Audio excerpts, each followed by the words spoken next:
Hello and welcome to another edition of the One-on-One Sports Webcast, a very, very special Halloween edition. To start us off today, we're going to be talking some basketball, some fantasy basketball. And now, boys, Halloween, it's the season of trick-or-treating. I'm going to give you 4 NBA players. You're going to tell me whether they're going to be a trick or a treat for this upcoming season. Let's start with you, Ethan. Let's start with Paul Gasol. Paul Gasol. Started off, I believe Paul Gasol is going to be a trick this year. Coming off a great season last year, arguably one of his best, I do believe that he will be a trick. He's getting up there in age. He's 35 years old, and there were a lot of sideline players the Bulls had last year that I believe will come back and really contribute to the Bulls team this year. You got Nikola Mirotic and Doug McDermott. Both players could really stretch the floor, young, and they have a lot of promise. So I believe they will, increase productivity for the Bulls offense, and there's not going to be much of a need for Powell. You think about that, Logan? I'm going to go the opposite. I'm going to say he's a treat. He's maybe 35 years old, but he's a lot like Dirk and Tim Duncan in that his game improves with age. He's got Fred Hoiberg as his coach now, who plays the run-and-gun type of offense. So much different than Thibodeau in the past few years, he's going to have a lot more chances to score the basketball. One thing I got for you, though, is rookie Bobby Portis. I think a real, just like your old school power forward, I think he could really, back down, hit some hook shots. I'm not so sure about Gasol this year. I think it's kind of a stretch to compare him to guys like Dirk and Tim Duncan. He's a good player, but that's a very deep team he's playing on. I think his minutes are gonna take a hit this year. Now, moving on, Logan, we got Hassan Whiteside. What do you think about him? I'm going to go with trick for Hassan Whiteside. As much as I love him, I just don't think that in the fantasy format, his game is all that strong. He's got a lot of rebounds and blocks. He's going to fill the stat sheet there. But his point production, not going to be all that high. I don't see more than 13 a game. He's like the 5th scoring option on the floor at any given time. He's only a dunk and putback player. Right. It's just not great for fantasy.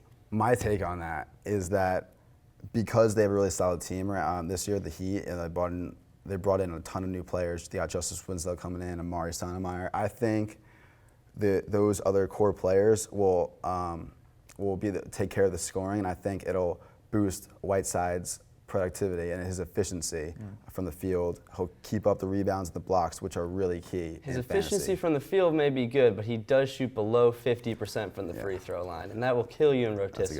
That's a good point. Yeah, I mean, when you're talking about a fantasy game, some of these players who are studs, absolutely great players on the court, you might not want them on your fantasy team because you gotta go after the points, Absolutely. Moving on, Tobias Harris, trick or treat. My man, Tobias Harris, very underrated, and truthfully, I do love him. And a couple years back, I would definitely snag him in a late round in fantasy. But this year, I just think he's on the wrong team at the wrong time. My man, Victor Oladipo, he's a budding star, and I think he'll really want the rock. He'll need some touches, and I think he'll put up majority of the points for this team. And they also got Aaron Gordon, who shows some very big promise. Mario Hezonja, maybe, I think. He's an interesting rookie, so I think I think the ball just won't be in Tobias Harris's hands a lot. I'd argue that. I'm going to say he's a treat because Scott Skiles, their new coach, is known for playing veteran players over rookies. As much as I love Hezonja, I don't see him playing all that much. Right. And Tobias Harris, at worst, is going to be the 3rd scoring option for that team. People forget he's only 23 years old. He's still got a lot of good years left. Yeah. And he's one of the few guys that can shoot the ball on that team. So he's going to score 18 again this year. Yeah, you know what, Ethan, I'm with you there. I think he's going to be a very good player this year, especially for fantasy. Obviously, some questions with some young guys competing for minutes and touches, but I think he'll get it done. Close us out, Logan. Trick or treat, Andrew Wiggins. Treat. He's only 20 years old. I could see him scoring more than 20 points a game this year. He's got a very long wingspan. He's going to keep grabbing rebounds to go along with all those points. He does need to improve his ball handling, but he has everything else in his repertoire. I see a big season. I totally agree with you. In the last 13 games of the season, he averaged 23, 6, and 5, and 3.5 assists. And I just think that that just goes to show that the more comfortable he gets with the NBA pace, the more he'll be able to produce.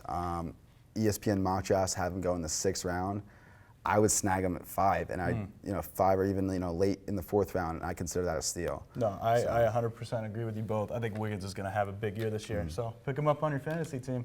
Well, thanks for filling us in, boys. Moving along. Up next, MLB costumes. Stick around.